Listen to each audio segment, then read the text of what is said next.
you as a reference for the things that we go over. When we teach, there are different ways that we learn.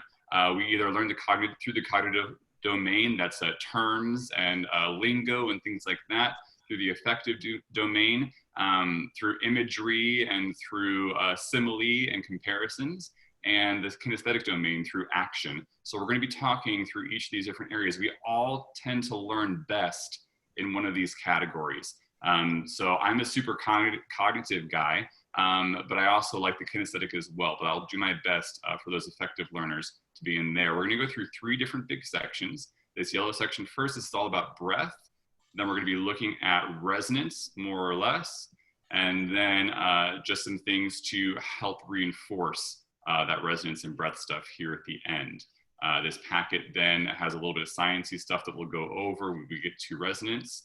And then there are these pages that talk about what we talked about when we get to habit number 1, why we're looking at this habit, and then how, a list of exercises. We'll go through many of them this evening, but there's a lot here if you want to go back through and hit up some of these exercises at another time. All right, so we're going to dive right in with breath. All right, so as a voice teacher, as a choral conductor, as a singer, if there is somebody who's having an issue, the first thing that I would do is look at their breathing, assess how they're breathing, how they're supporting their tone, and that sort of thing. So that's where we're going to start with it this evening. It is the #1 driver of the health of our voice and how we are sounding. So a lot of what we're going to do tonight is building awareness of the muscles and things that we're doing, and we're going to put them into a piece. I'm jumping the gun a little bit. I didn't show you the second thing. So the second thing that you need this evening, I'm going to share my screen again, is, let me get out of is the road not taken. So before we get on to breath, I'm just going to play this through 2 times. If you're not familiar with this piece, then let's learn it right now. It's unison. At this first part, we'll go through 2 times, and then we'll go through it a whole bunch of other times as we do these exercises. So here's your starting note. We're in the key of F.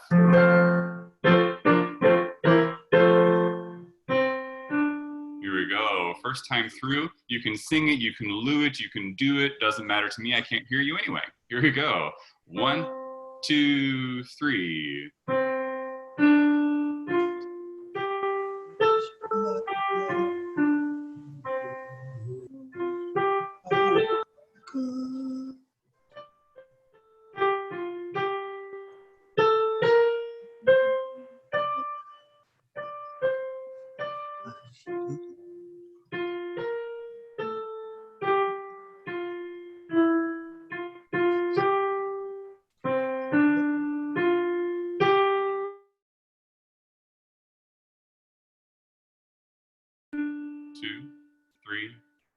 And off. And that's as far as we're going to go this evening, just the first phrase. Let's go through a second time, and I will sing along with you for those of you that are not super strong music readers, but this is our second time through. If you don't have it perfect after this second time, that's okay. We're going to be going through it a lot. You'll have it certainly by the end. Here we go. 1, 2, 3. 2 roads diverged in a yellow wood, and sorry I could not travel both, and be one traveler long I stood, and looked down one as far as I could, to where it bent in the undergrowth. All right, there we go. So I'll bring that up periodically when we need it. So on to breath, now back on track. All right, so we're gonna start with just building some awareness. When we're talking about breath and breath support, our habit #1, what we're talking about is using our muscles of support. There are 3 primary areas where you might have muscles of support. Those are your intercostals. If you breathe in, you can feel your rib cage expand, and then you exhale and it goes back down. So let's just try that a couple times. Breathing in, let it go. Inhale, let it go. Area number 2, your lower back. If you're not going to feel it when sitting or standing, you might bend over a little bit. You're breathing in and let it go, and in and let it go. And then our third area, this is the primary area that we're going to discuss this evening, is our rectal or our abdominal column right here, our rectus abdominis. So if you find your floating ribs and you go to the center, that is the top of the rectus abdominis. And then if you find your belly button and go a little bit lower, you're going to find the bottom of your rectus abdominis. So right now we're going to do exercise 1, plosive pumps. If you just go, ready, set, here we go. You're going to feel involuntary bounce of these muscles. Try it on a p, p, p, p, p. Ready, set, here we go. How about on an F? Ready, set, F, go. So you should feel the bouncing of those abdominals. Those are your plosive pumps. Right now, this is just building awareness of this muscle set. All right, so using the abdominals still, we're now going to use what's the second exercise, the steady stream.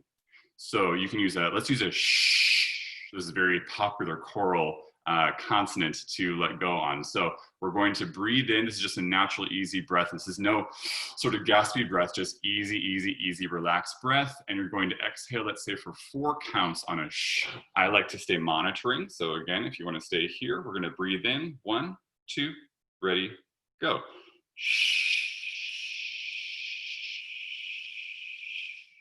So what do you notice when you have a steady stream? I'm not going to give you the answer right now because my body might feel different than your body. Your experience of that exhalation might be different than my experience. So the question is, what do you feel when that happens? Let's extend it to 6 counts. So you might still be monitoring. Ready, set, here we go.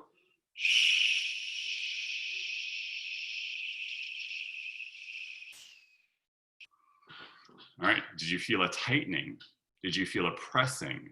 Did you feel an expansion? What are you aware of when you have that steady stream? Last time, let's extend it to 12 counts. And if you can't make it to 12 and you give up early, that's okay. I don't know because I can't see most of you. And this isn't a quiz. So here we go. Ready, set, and 12.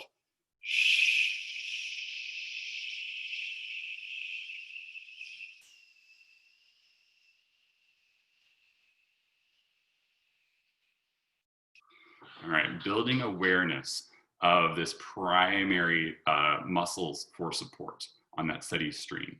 All right, so now we're going to go on to what I call forced support. What this means is that we're going to sit in a posture that when we exhale, we're forcing the muscles to engage. We're forcing the breath support. So what you're gonna do, and hopefully you can still see me pretty well, Jimmy and I worked on this, but you are going to find a place to sit where you can put your elbows on your knees and bend over.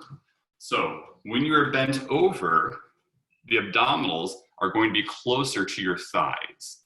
And when you exhale and inhale, you're going to feel those muscles of support hitting against your thighs. All right, so if I were to do that steady stream and I were to do let's just do 6 counts and I breathe in, ready, set, here we go.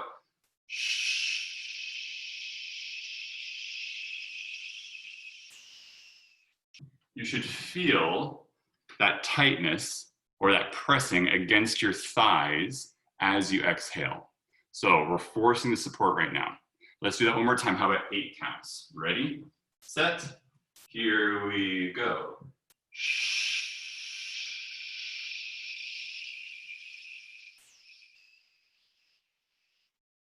Nicely done. All right, we're going to switch now with our force support, but we're going to switch into voiced sounds.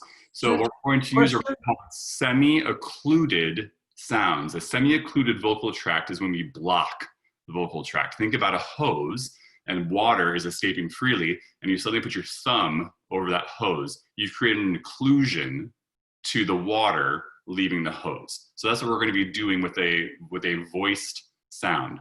My favorite is the lip buzz. If you cannot do a lip buzz, you might try decreasing the surface area of your lips. That might help. If that's not helping you, use a V sound, that's a V, or Z sound, a Z. Those are also occluded sounds because it's like putting that thumb again over the hose. So you can choose brr, V, or Z. And all we're gonna do is make low sounds, brr, high sound, brr, medium sounds, brr, and you're just gonna experiment in that elbows to knees position. All right, I'm gonna give you about 30 seconds. Experiment with low sounds, high sounds, medium sounds. What do you feel? What are you aware of? Take your time.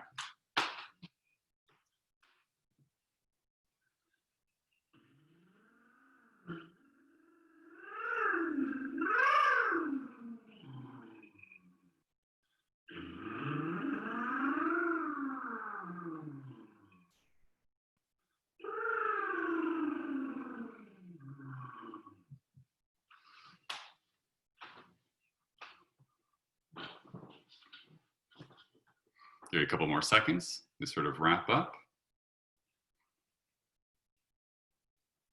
Andrew, Jenny is on whenever you're ready for her. Great. So Jenny, let me finish semi-occluded sound, and then we'll introduce you real quick, and we'll finish up with this first habit. Great that you're here, Jenny. All right. So still, while we're using the semi-occluded elbows to knees, can you ensure that when you are moving up or down, that you are using those muscles of support to drive the sound? You're not using your neck. Let me show you using the neck. You can hear it's kind of tight, and I can't really get very far. When I use the muscles,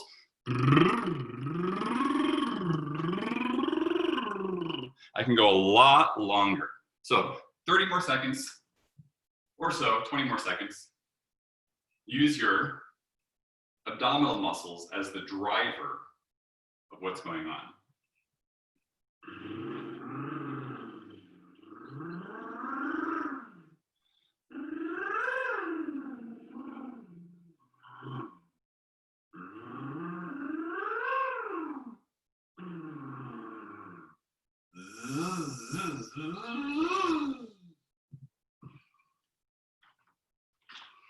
All right, we can stop your lip buzzing for a moment. Jenny Lahasky is here. Jenny, go ahead and introduce yourself. Hi, everyone. I'm Jenny Lahasky. Sorry for my slight tardiness. I am currently 25 weeks pregnant, and my baby doctor appointment was running a little late. So I was flying in right at the last moment. And it's actually kind of funny. Andrew was doing all these breathing exercises, and, you know, being pregnant, sometimes it's a little hard to breathe when you sing. So this is all good stuff for me, and is very helpful. So I'm really excited to be helping out in any way I can. Great to have you, Jenny. All right, before we get back to singing, so you have the road not taken close by. We're gonna do one more little thing. I call this revving the engine. So you can do it elbows to knees if you want, or if you're feeling comfortable with that motion, sit upright and try it this time. And what I mean by revving the engine, if I use a zzz, I'm gonna go zzz, zzz, zzz, zzz, zzz, zzz. I'm gonna rev that engine by using those muscles, pressing sort of down and out, or maybe forward, down into my pelvis. And I'm not gonna rev from my neck. That's gonna be hard. You're gonna feel it there. No, thank you. You're gonna use those muscles down below. All right, go ahead and try that for a couple of seconds. Rev that engine while I get your screen set up.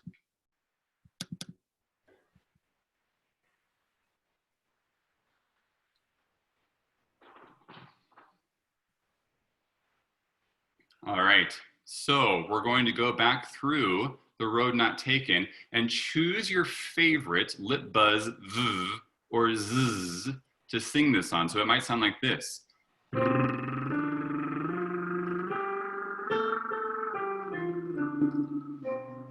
You can breathe whenever you would like to breathe. Try to make long phrases and try to let those muscles of support be the drivers of your singing. Here we go.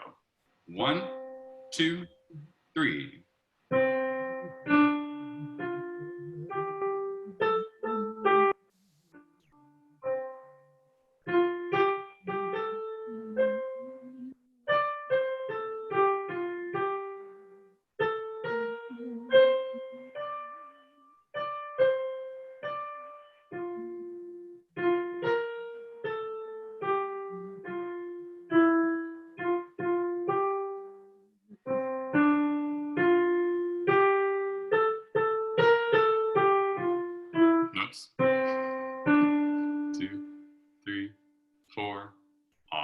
Sorry about that last mistake. Did you notice it was easier when the notes were higher or lower? Did you notice that maybe as it went higher, you had to rev the engine a little bit to get up there and be one traveler? I might rev my engine on traveler, or long time, to help me with those longer notes. All right, one more time, give you another chance. You might switch to a v this time, or a z, or still stay on your lip buds. Here we go. Ready, set, go.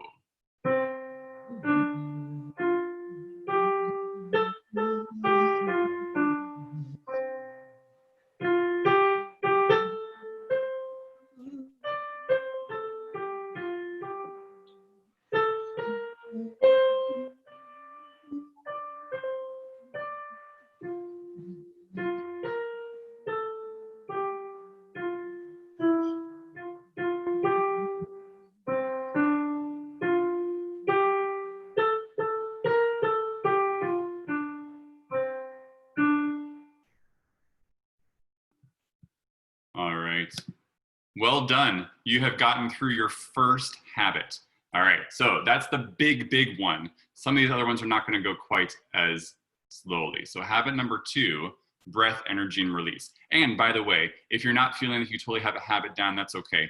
Working with choirs, it probably takes me about 3 seasons to get through all 7 habits and have the choir feel like they know exactly what they're doing. So if you're a little bit lost, you're just like, I just kind of got it, but not quite sure, that's okay. This is a primer. And that's why you have a handout so that you can try these things later at your own will or with your choir or on a piece of music that you would like to learn on your own. All right, habit number 2, breath, energy, and release. What this means is that we all carry tension around when we sing. Anytime we start to sing, depending on what the text is about, depending on the weather in the room, what my neighbor might smell like because of what they had for dinner beforehand, or if they had coffee in the morning, we're going to start carrying tension. So what we want to do is build awareness of where we carry this tension in our bodies. So this is a fun little exercise that I like to do. It's called inhale, suspend, release. Those are our 3 parts of breathing. We inhale air, we hold that air for a fraction of a second while we get ready to sing, and we exhale that air as we sing. We're going to elongate the middle phrase, the suspension phrase. So what you're going to do is you're going to breathe in a relaxed manner, and you're going to hold your breath for 5 seconds. And then exhale. Here's the test. You're going to have your palm up like this. When it is time to exhale, do you choke a little bit before you exhale, or are you able to release that breath with relaxation? If you cannot release your breath with relaxation, you, my friend, are holding some tension, probably in your throat. So here we go. We're going to hold for 5 seconds. Breathe in. 5, 4, 3, 2, 1. Exhale. Let's try that one more time. So we're going to hold again for now 7 seconds. Breathing in. 7, 6, 5, 4, 3, 2, 1. Exhale. All right, so hopefully that time was a little bit more relaxed than the first time. Next part, we're going to do our tension diagnostic. So if you want to stand up for this part, that's great, because oftentimes we stand when we sing, but if you want to stay sitting, you can stay sitting as well. I'll stay sitting. So we're going to do 10 seconds. Now, hopefully you've learned how to relax during that 10 seconds so you can have that smooth exhalation. But during the 10 seconds, would you just do a scan, and maybe you need to do this to your shoulders? Maybe you need to move your torso. Maybe you need to relax your ankles. Maybe you need to shake your wrist. You're going to do a scan. Where are you holding tension in your body during these 10 seconds of holding your breath? Because you should be able to hold your breath without tensing up. All right, ready? Here we go, breathing in. 10, 9, 8, 7, 6, 5, 4, 3, 2, 1.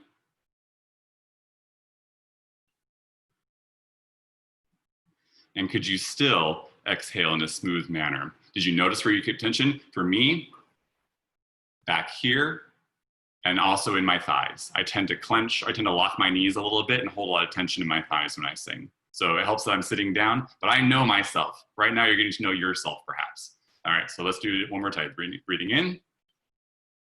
10, 9, 8, 7, 6, 5, 4, 3, 2, 1. Exhale.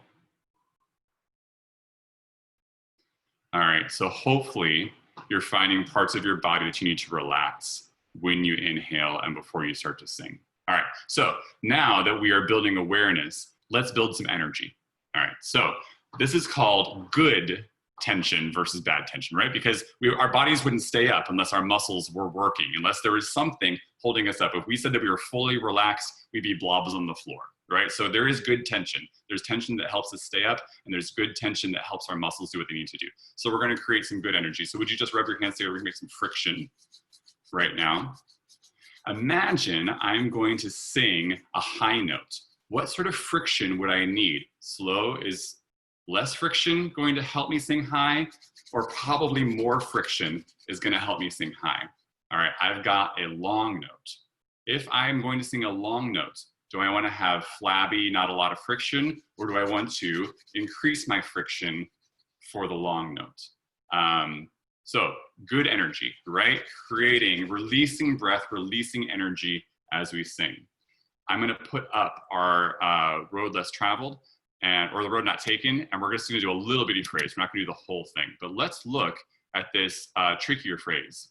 And be one track along I stood. All right, we're going to do that phrase all the way down to far as I could. Would you scan real quick? As it gets higher, increase your friction, and maybe as it gets lower, you can relax a little bit. Ready, set, here we go. Fast. Fast. Maybe get through the phrase with some friction. Long note coming up. Long note. 2, 3, 4, let go. All right, so we're moving your air as we go through there, using some good energy, some good releasing energy. All right, so a variation on this, and we're not going to do it right now, but if you had a book with you, let me get a piece of paper. If you have a piece of paper or something, you could use 2 fingers on the piece of paper if you don't like that feeling of friction in your hands. And be one, and I would press onto the piece of paper. That's my breath energy. I need more energy, so I'm going to press into it. Undergrowth.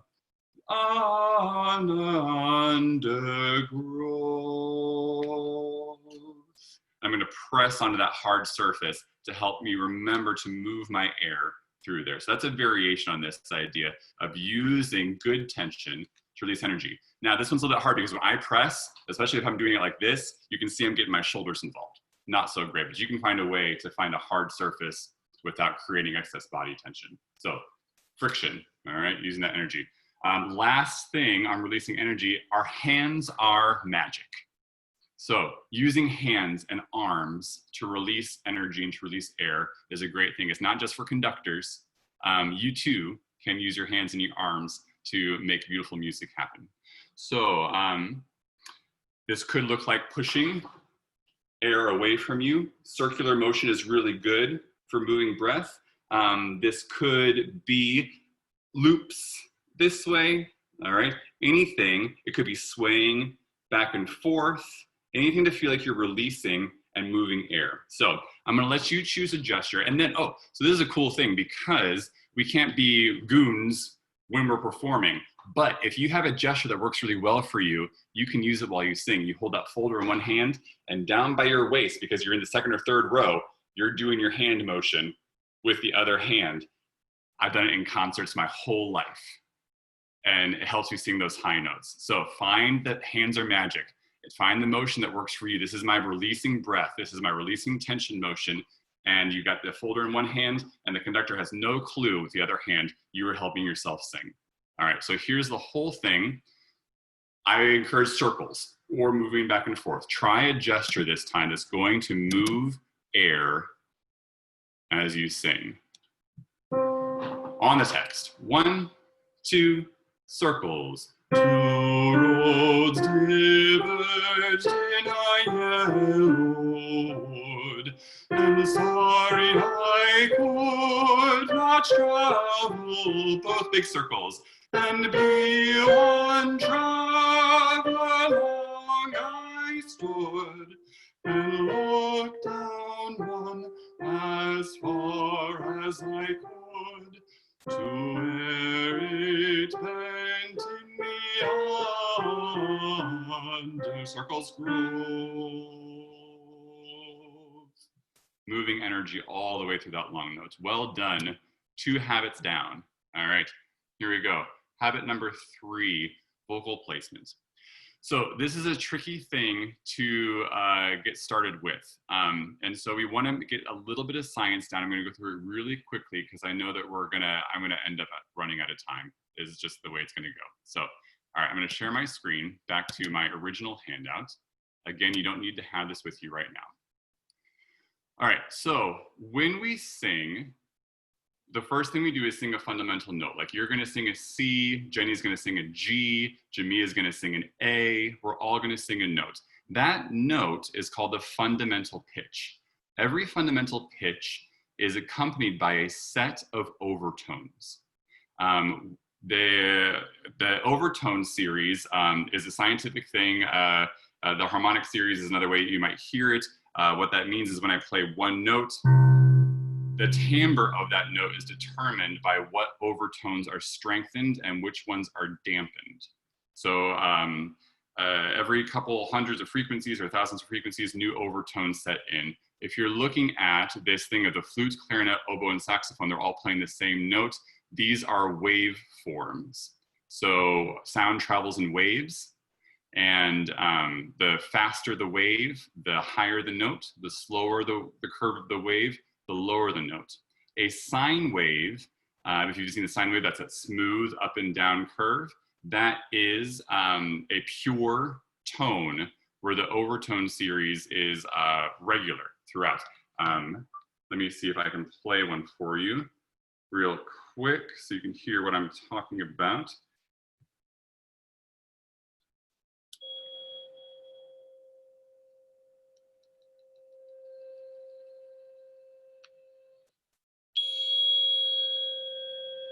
That is a sine wave. That's a C. Here's an A. All right, so that's a sine wave and what a sine wave sounds like. You can see how, whoops, I didn't mean to do that. You can see how the different instruments, sine waves, look different. Which instrument looks the most like a pure sine wave? I'll give you the answer, it's the clarinet.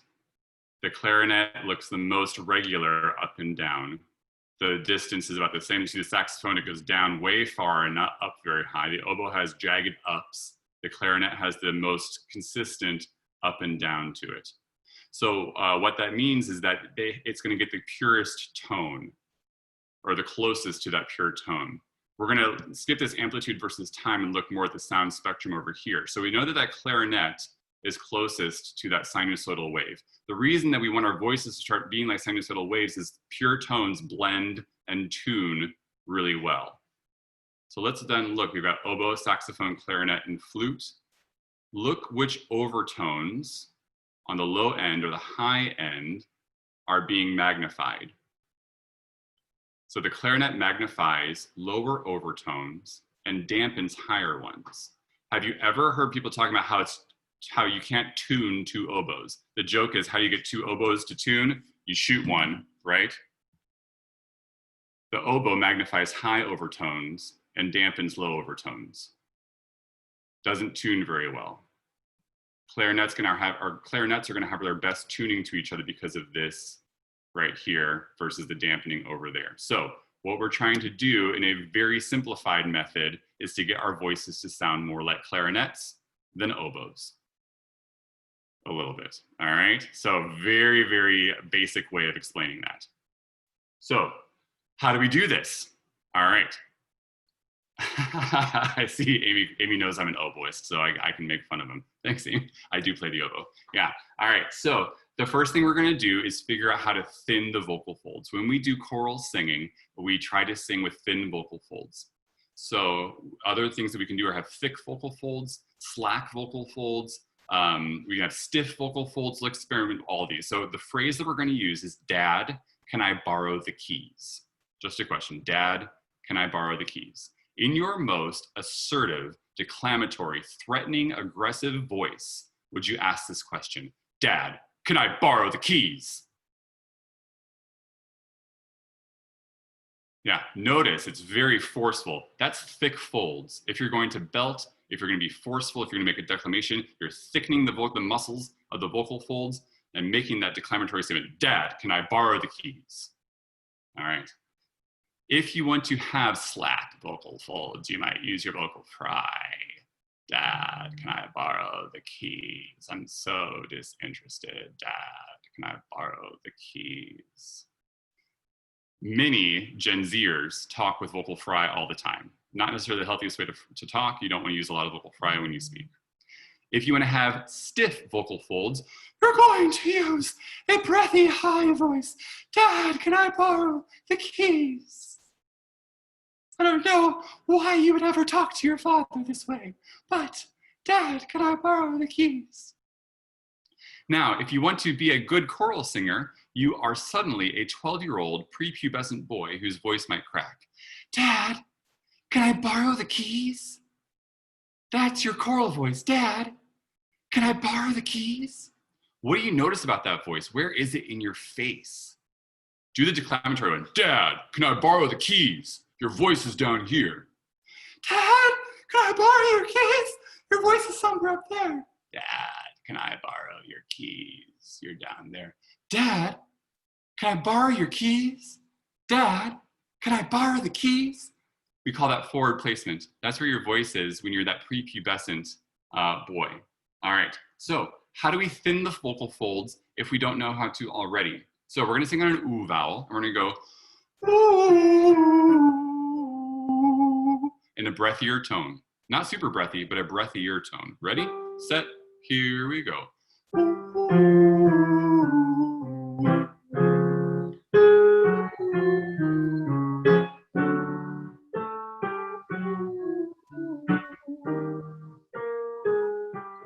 2 more.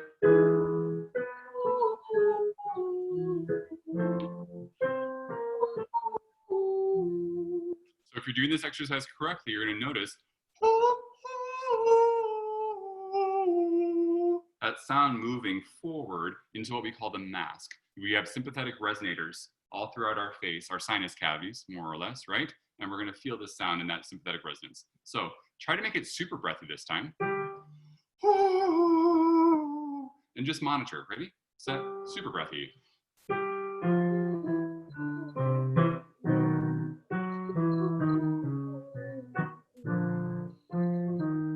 Stay breathy as you go down.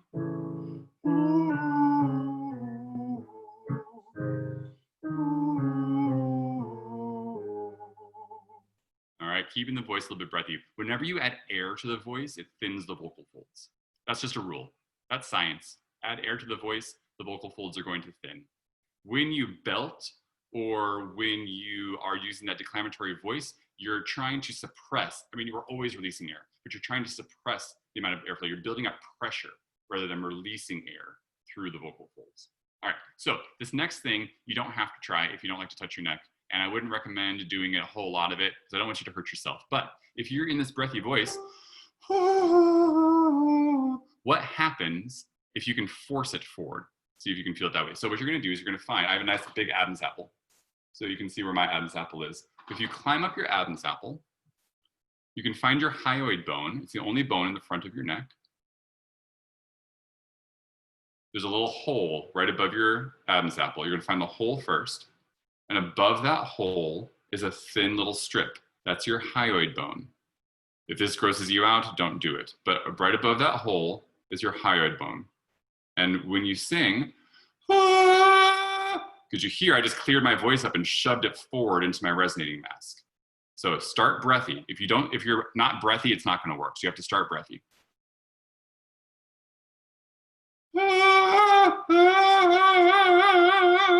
I'm going to force that sound into my mask. It's amazing. Don't do a lot of it because you're going to end up bruising your neck or something. All right. So please be careful. Consult a professional before you do things to your larynx. All right. So we can do this other ways too. I like to call this one the airplane. So you're going to imagine that you're flying an airplane, and the airplane's going to fly from this part of your ear forward to your nose. You're going to sing on hey. Let's just pick an easy note. Start with an aspirate H. Hey. And you want that airplane to fly through your cheekbone and through your nose.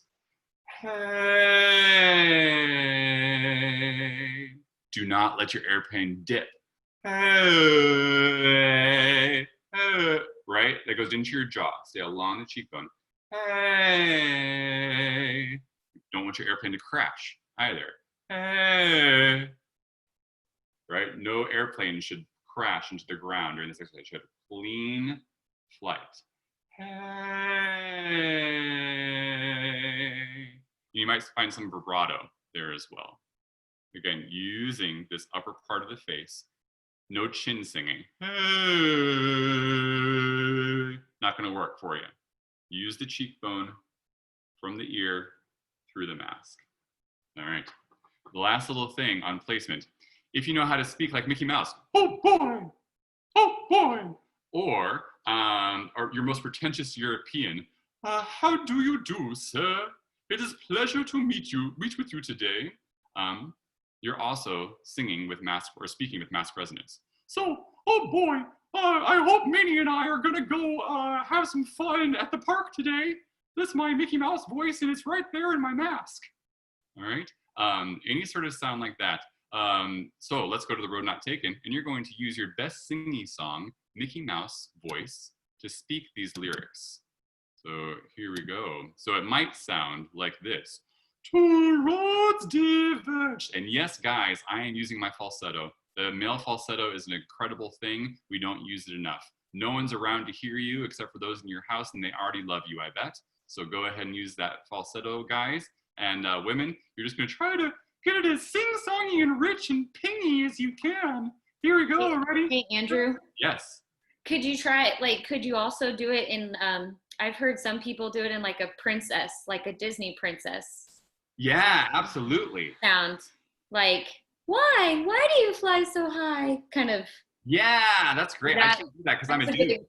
So there's an example too for you. Great, great. Here we go. Disney, who to thunk? 1 and go. Two roads diverged in a yellow wood, and sorry I could not travel both, and be one traveler long I stood, and looked down one as far as I could, to where it bent in the undergrowth. Well done. Habit number 3. All right, so we'll keep talking about this clarinet sound. So the reason we start with forward placement is it strengthens the fundamental. Again, if Jenny's singing a C, I'm singing a G, and Jamia is singing an A, we want a strong fundamental C, G, and A. We cannot tune a chord. We cannot blend, we cannot balance if we are not singing a strong enough fundamental. If my C sounds like that, it's never gonna blend with Jamia's A, or I forget who's singing what note, but we're not gonna tune or blend, all right? I need to be singing, all right, a strong fundamental. All right, habit number 4, approach from above. Here's how we start to amplify those lower partials, by creating space inside of our instrument. 2 big spaces we're going to talk about today are your soft palate and your pharyngeal wall. So if I look at my screen and I go back to this guy, we're talking about here, they call it the velum, or the soft palate back here, and the pharyngeal wall behind the tongue. These are 2 places that we are going to create space right now to amplify our lower overtones, creating more space and harder space in our mouths. So how do you feel these spaces? Breathe in on an ooh and create a cold spot behind your front teeth. It might be an E, whatever, you breathe on whatever you want. Feeling that cold air right behind your teeth. Your soft palate is neutral, and your pharyngeal wall is soft when you do that. Move the cold spot to the roof of your mouth.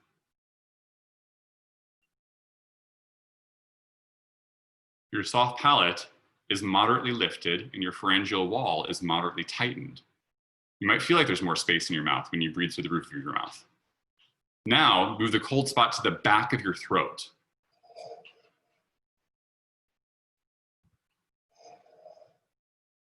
That is your soft palate all the way up and your pharyngeal wall all the way tightened. You do not want to do this when you sing. That is too much. It is going to be annoying to those around you, and it's not going to be a great sound. It's going to be overly dark.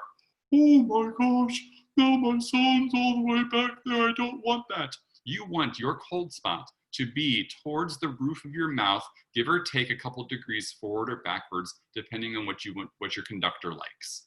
So try to move your cold spot to the roof of your mouth. Maybe a little back, maybe a little forward. That's going to create the space that you need to sing.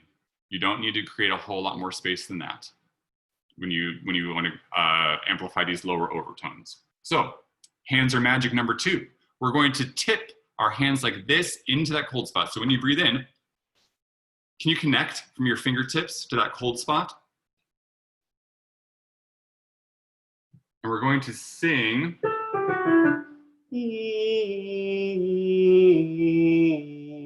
And every note, will you reinforce that cold spot? Make sure your dome, that place that you created, that space you created, is going to stay there. Ready, set, here we go.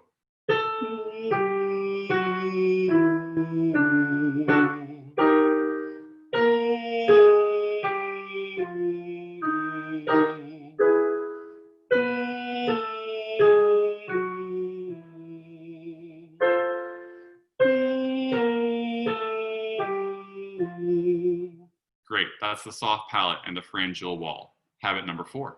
Here we go, habit number 5, pure vowels. So we were singing an ooh, but we want to make the lower partials or the lower harmonics of all of our vowels the same way. We have 5 primary vowels, 5 vowels that we call pure vowels. Pure because they're going to get us closest to that pure sinusoidal wave that we talked about. They're going to get us closest to that clarinet sound.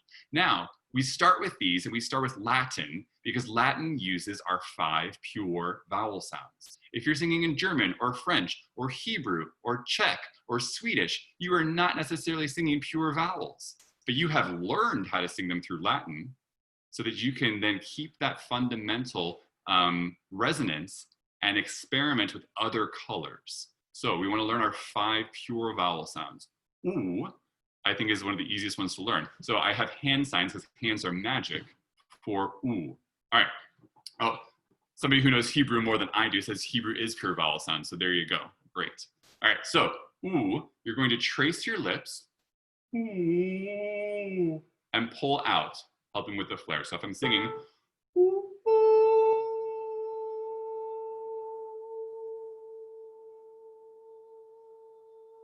or in my boy voice,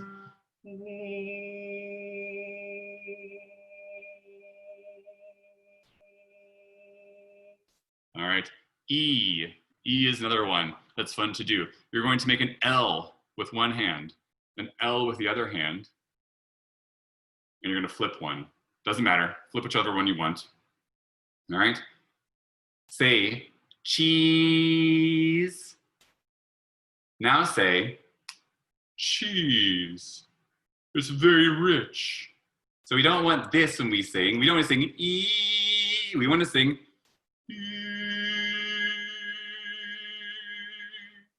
Again, just flip, and that's how you get it. All right? So let's do some flipping in between. So we've got ooh and E. Let's be a little bit worse. So we're going to start with ooh. Here we go. And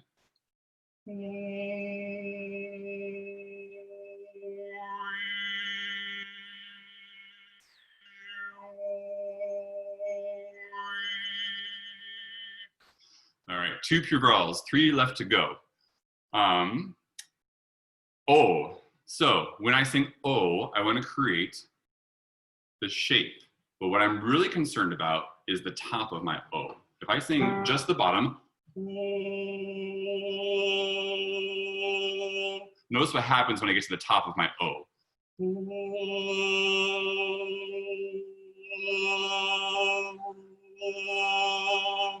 All right, so we want the top of our O. Let's try some O. Here we go.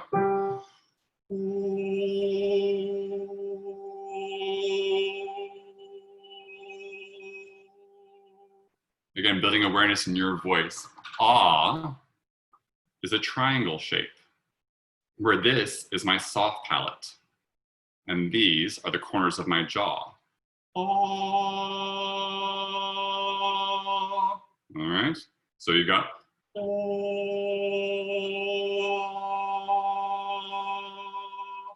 you should all feel like they're very similar to each other. You got oo, e, o, ah, last one, eh. And all I'm going to do is relax the corners of my jaw into this space. So I got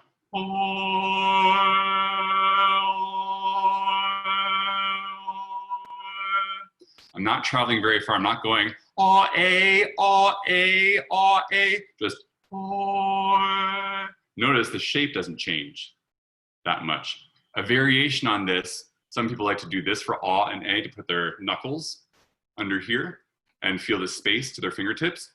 Or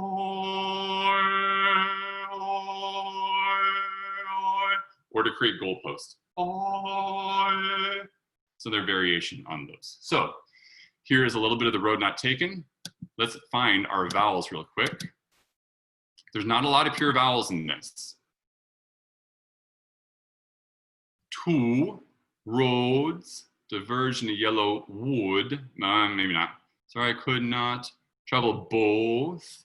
And be when travel along I stood. No, really as far as I could. Two, where it bent in the undergrowth. So you got some O's and some O's there. Let's just do the first little bit. Two roads. You got an O and an O right there. You might use your circle and your finger around the lips. Ready, set, go. Two roads diverged in a yellow. There's no low wood, and sorry I could not travel both. There's your O. All right. So going through your music, I know we're going fast through these. I'm gonna have plenty of time for question and answer. These next ones are pretty quick, but there are a lot of exercises on this vowel page that you have for building tongue awareness, for unifying these vowels. I just want to get through our primary shape. There's a lot of different exercises on the handout that you can go through to do vowels. All right. Habit number 6, on the voice. Again, this has to do with creating a strong fundamental. We want to make sure that we are adducting, that's bringing our vocal folds together clearly. Imagine that you are a string player playing the violin and your bow is constantly skipping on the strings. What kind of sound are you going to make versus the violinist who can keep their bow with contact on the string the whole time? This is what being called on the voice when we sing. If I'm singing, hi, my name is Andrew. What happened to my pitch as soon as I went off the voice? Hi, my name is Andrew. And a lot of us do this. At the top of our range, we come off the voice. At the bottom of the range, we come off the voice. I might sing do, re, mi, fa, sol, la, ti, da. Right? Or I might adduct too far. I might be pressing that bow against the string like my life depends on it. Do, re, mi, fa, sol, la, ti, do. Again, what happens to the sound of my voice when I'm using too much adduction? So here's some exercises to make sure that your bow is hitting your strings in the way that it should constantly. The first thing are glottal exercises. Glottals are not bad for you, contrary to a lot of what maybe some choral directors might have said. Too many glottals might be bad for you, but we use glottals all the time. I'm going to the store. I have an opinion. I have an opinion. 2 glottals right there. You don't want the kind of coughing glottals. That's what's going to make you hoarse. Those sorts of coughing glottals. But just our normal speaking glottals, you're fine. So here's a glottal exercise. And I like to use hands because hands are magic. You're going to sing, ooh, ooh, ooh. So these are your vocal folds coming together, and you're going to do 5, 5, 5, 3, 1, and 5, 3, 1 are going to slide. Ooh, ooh, ooh, to stay on the voice. So let's try it. Ready, set, here we go.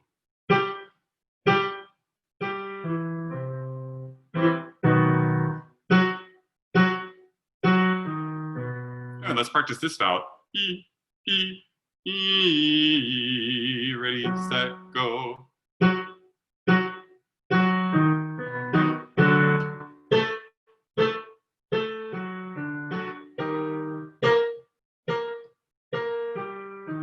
Let's try our O vowel. O, O, O. Ready, set, go.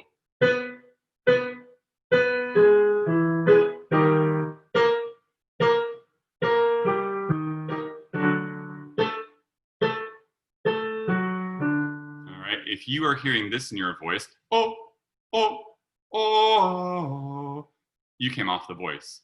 Oh. All right, next thing, you can do the bow on the string. You can imagine that you're a cello player. Oh. And how about we slide from 5 to 1. Oh. And just move that bow. Ready? Here we go.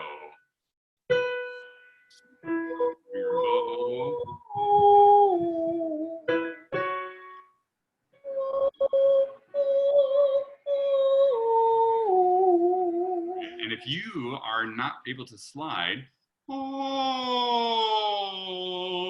if you're catching, oh, or you're moving too quickly, you're falling off the voice. Slow down that slide. Oh.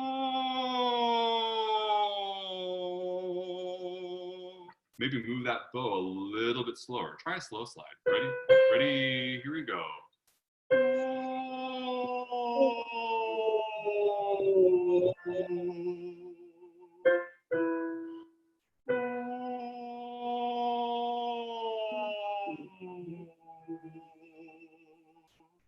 All right, so you can listen for your voice. How clear and how on the voice are you staying over the course of your range?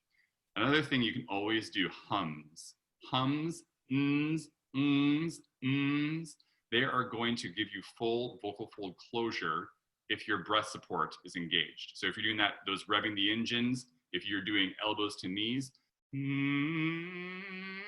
if you're making sure you've got forward placement, your vocal folds are going to be coming together the way they should. It's almost like a forced grated action. A hum is like a massage for the throat. All right, so use your hums, your ings, your ns to practice your on the voice slow slides.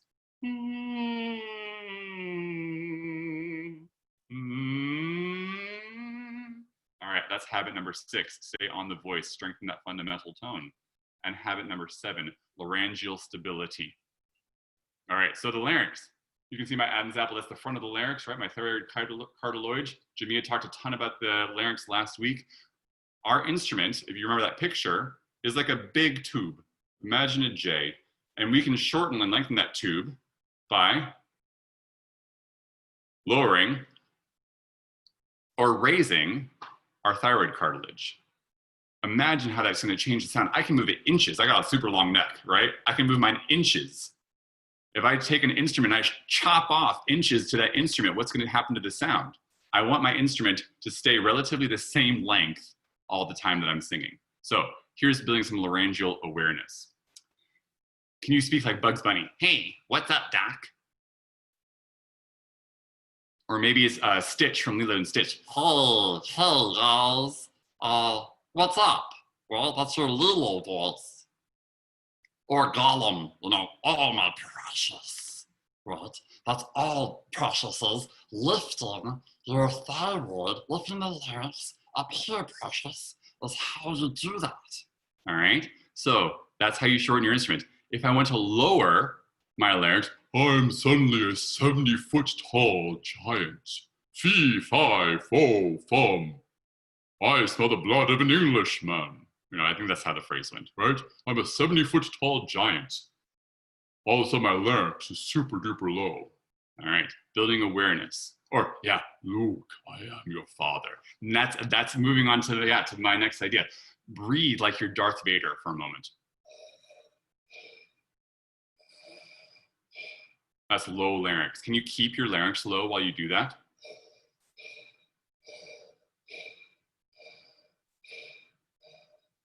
Breathing in and out. That's building laryngeal stability. Now, we don't want our larynx that low when we sing. We call that a depressed larynx. That's our larynx when it's been depressed, shoved down. It's sad. We don't want our larynx to be that low, but we do want to be aware of where our larynx is. So breathe normally. Let's just take an ah vowel because we love ah. All right, so you can touch your thyroid if you want to. You don't have to, but you might have a mirror close by. You can look at yourself on video. Does your finger move a bunch?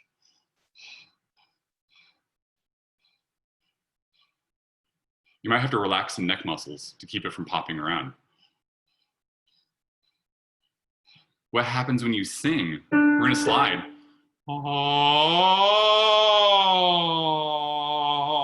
Does it stay put or does it hop up to your chin? Ready? Here we go. How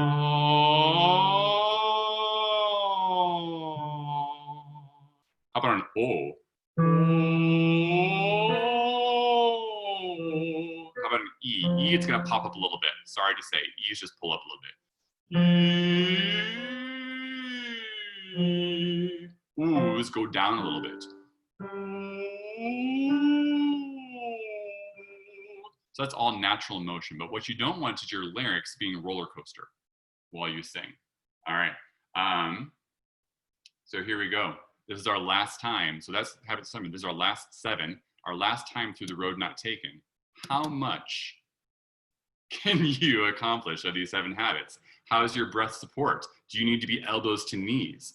How is your release? Do you need to use magic hands to move around? How is your forward placement? Do you need to sing like you're on an airplane?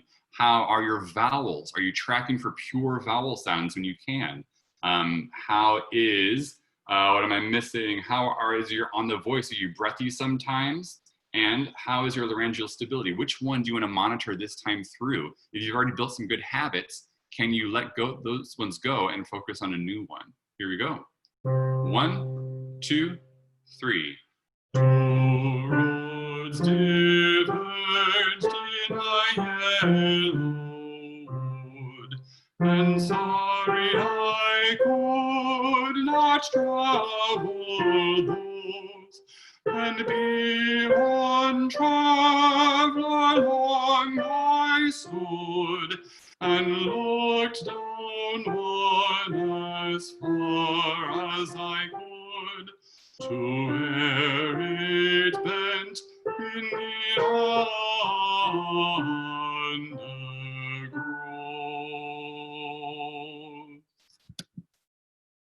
All right, so we are at 8:30 right now. I would love to stick around and answer questions from what you got, or Jenny, if she has things to add. I know some people need to log off, but we are here for you. I'm sorry that I went right up to 8:30, but it was 5 minutes per habit, and I just tried to smash them all in. Again, the goal tonight was not for you to master choral singing, nor is that the goal of our series, but to give you some points and some hints and things to think about and to practice on your own, so that when your choir comes back in, you're ready to go. You've got some new tricks in your box, some new tools to play with, that sort of thing. So thank you guys so much for your diligence, for trying all these wacky things. I hope you got something out of it. And if you're a bass, you get to have some more fun with me next week. Thank you, Andrew.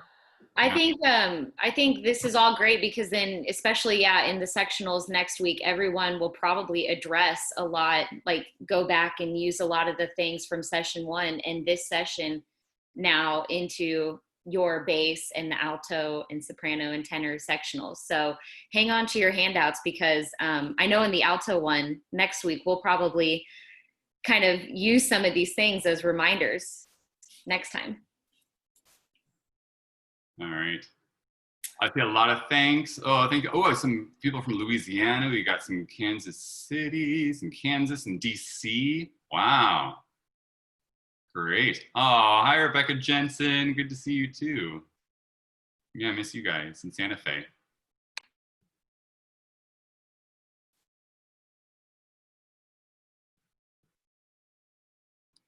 Wow.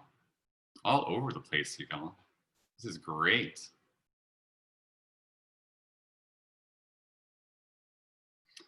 If you're wondering about how to find those handouts on the email that Jamia sends out each week, there's a link to the members page, and the password is the I Love to Sing password, and you can download all the materials from there. You can download the music as well as the presentation from both week 1 and week 2. So look for Jamia's email, and if you deleted it already, she'll send out the next one on Sunday and Monday so that you can wait and get it then as well. We do have a question, Andrew. I don't know if you can see it.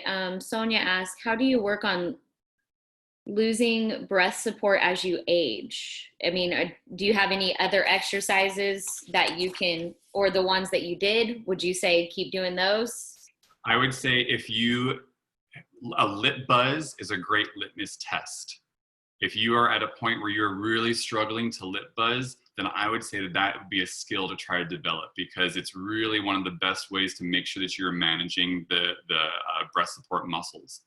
Because if you think about the thumb over the hose, it's the thumb kind of the most closed over the hose, versus the zzz and the zzz. You lift your thumb a little bit there.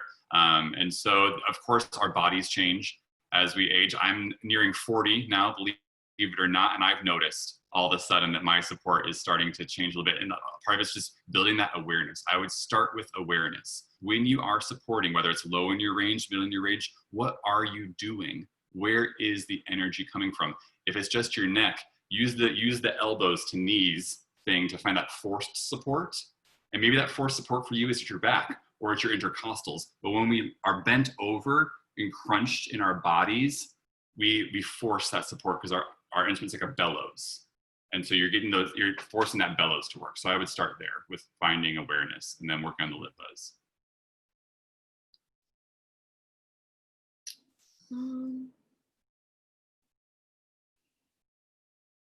I love seeing where everybody's from. I know, me too.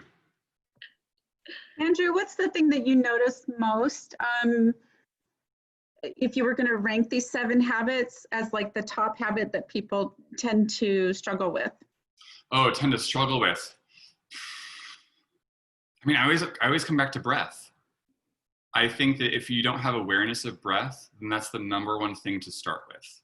If they already have an awareness of breath, like let's say somebody who's able to support moderately well, then I think the thing that we start to lose track of is approaching from above and forward, because we've had so many choir directors say, hang with 3 fingers in the mouth, or sing like you're British, and we've had this really back in the throat sound.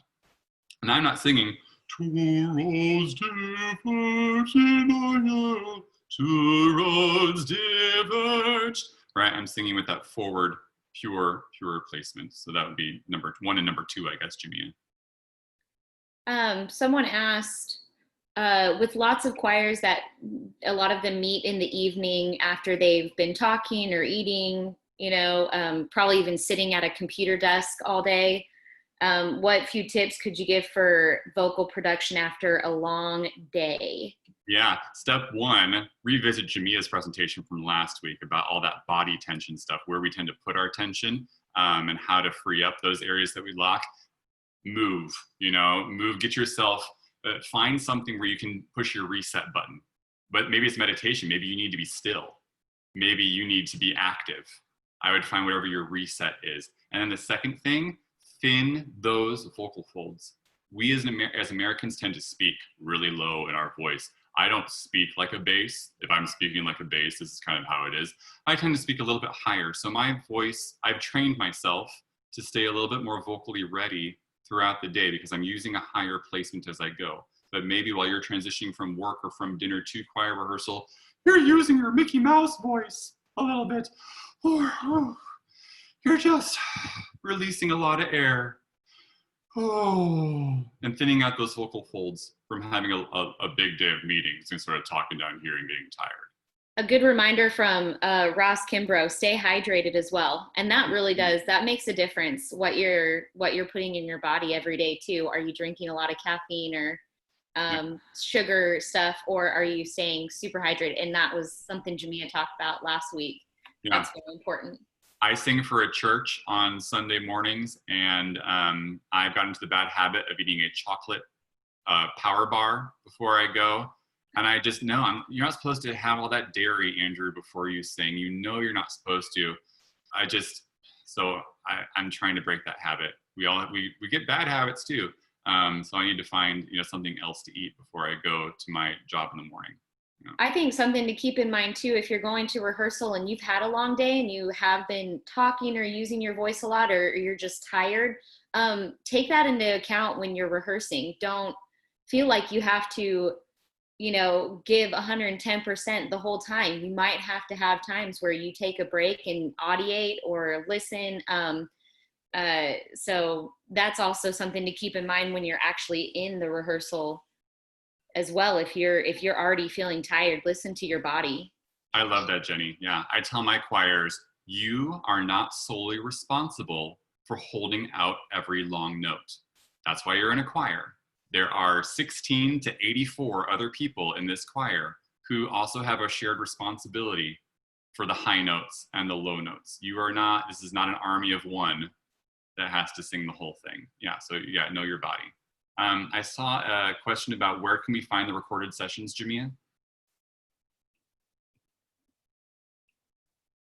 The recorded sessions are online at the materials link, and looks like the recording is working good so far. So if we're successful with this one, you'll have a second one up there this week.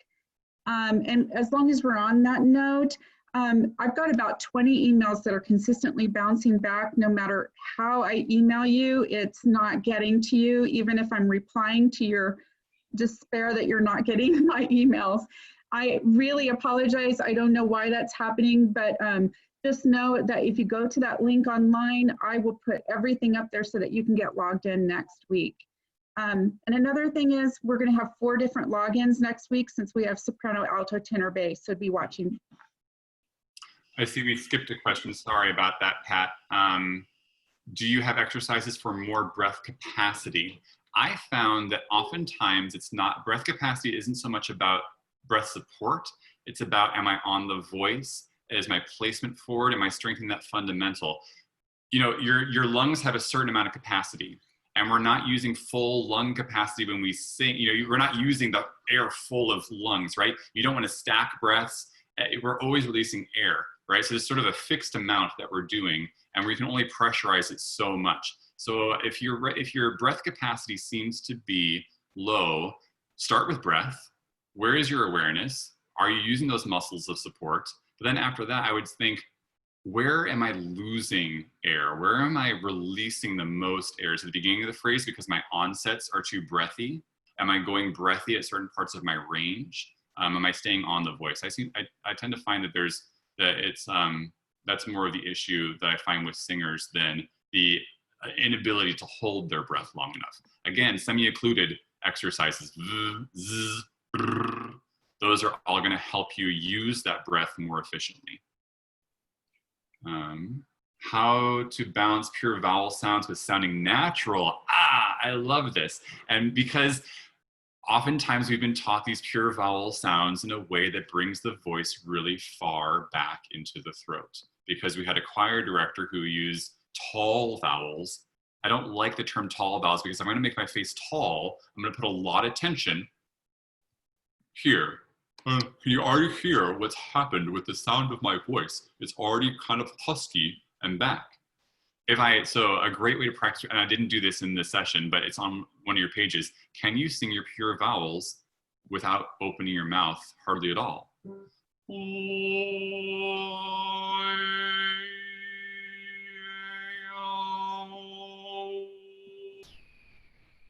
Because vowels are formed by the tongue. And so our tongue does most of the work. So with the natural voice is going to be found through that forward placement. So if your voice is forward enough, you should sing how you speak. Hi, my name is Andrew. Hi, my name is Andrew. It should be a sort of a one-to-one correlation. And then versus. So I make sure that placement is correct. Hopefully that answered Joyce's question sufficiently. And a lot of that stuff is hard to tell if you're not one-on-one with a voice teacher to know exactly what's going on.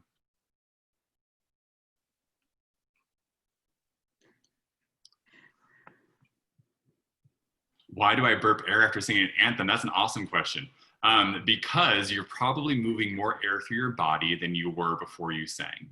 When I have a private voice student and they burp at the beginning of their lesson, I know I'm doing my job because I've suddenly gotten them to use more air through their body than they're used to doing. They're starting to support better. They're starting to release air. Their body is relaxing. It's a good sign. It's like the Eastern idea of burping after a meal. It's a compliment to the chef. So when you burp after you sing or while you're singing, it's a sign that your body's doing the right thing. Now you don't want to do that constantly. You want to make it a habit that you're doing the good breathing stuff and moving your air. But when you start to unlock that stuff, burps are natural. Yeah.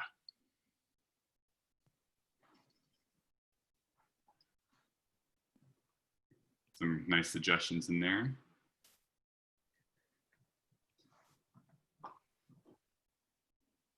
All right. Any more questions, guys?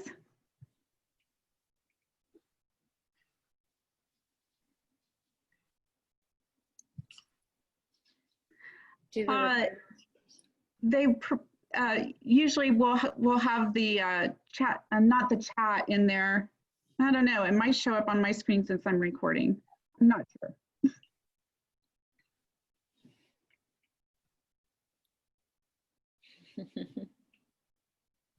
Yeah. Good. I'm glad that the response is overwhelmingly positive via the chat. Or we've all been trained, if you haven't got nothing nice to say, don't say anything at all.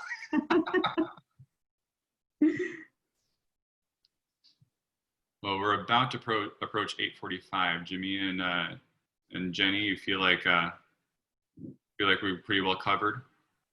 Yeah, I'm looking forward to the breakout sessions next week. All right. If you have any further questions, just shoot them to Jamia. If they're for me, just let Jamia know that they're for me, and she'll make sure that they get to me.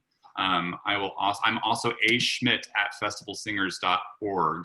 Let me type that down to everybody in the chat. You can always send me an email if you've got specific questions on certain things after you go through your handout. That's through the Choral Foundation, my email through them. So I'm happy to take any questions there. All right, thanks everybody. We're so glad you were able to attend. I hope you enjoyed it. If you want to go back and check out something that Andrew talked about this evening, again, I will try to get that recording up as soon as I can. And it will be at the resource page. So everybody have a great night. Be looking for 4 different logins for next week. Y'all take care.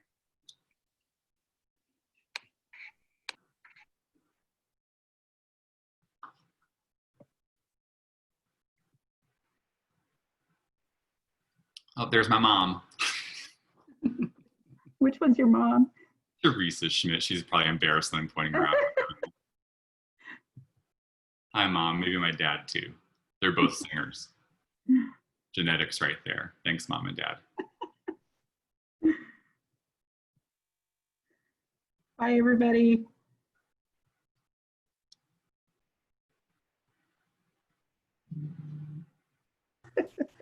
I have a quick question. Yes. About next week. I sing both alto and soprano. Which should I sign up for?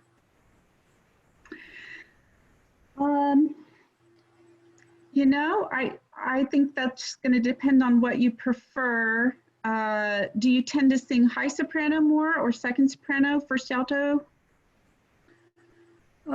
It's whatever they need that Sunday.